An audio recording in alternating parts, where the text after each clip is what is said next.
Kwa nini tunataka kununua umeme kutoka Ethiopia kupitia Kenya wakati tumeshasikia viongozi wetu wakituambia bwawa la Mwalimu Nyerere na vyanzo vingine vitatutosheleza mahitaji ya ndani na tutakuwa kwenye nafasi ya kuuza umeme unaobakia? Sawa kabisa.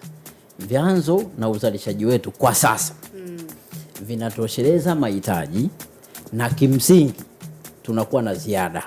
Sasa hivi tulivyo, yani uwezo wa vyanzo vyetu vya kuzalisha umeme ni mkubwa kuliko mahitaji ambayo tunayo kwa sasa. Okay. Uwezo wa kuzalisha umeme mpaka sasa ni 4,000 megawatt, si ndio? Na kitu. Wakati mahitaji yetu ni 1,000 na kitu. Umeelewa? Sasa unabaki kwa nini tunanunua? Kwa nini tunataka kununua sasa? Nafafanua. Kutoka nje ya nchi. Haya, nafafanua.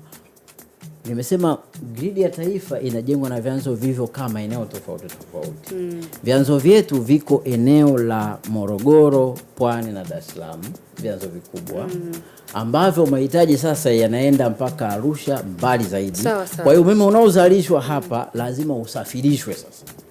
Maana kuzalisha ni issue moja ambayo sasa umezalisha, una umeme mwingi wa kutosha, lakini huo umeme sasa lazima usafirishwe kwenda sehemu zenye matumizi. Lazima usafirishwe kwenda Arusha, kwenda Mwanza, kwenda kaskazini.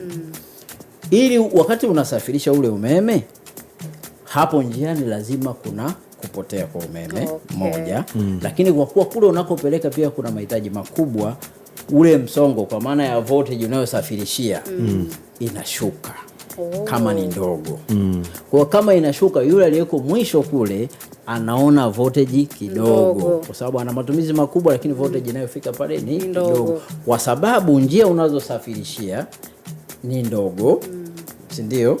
Lakini pia ukifika kule mahitaji kule ambako ni mbali pia kuna mahitaji makubwa. Sasa basi ili yule wa mwisho aendelee kupata umeme, ndio maana tunasisitiza kuwa na vyanzo sasa kwenye kona mbalimbali ili ziweze kuongezea uwezo wa umeme unaotoka huku uweze kupatikana kwa ubora. Sio kwamba upatikane, unapatikana, lakini kwa ubora ambao unastahili.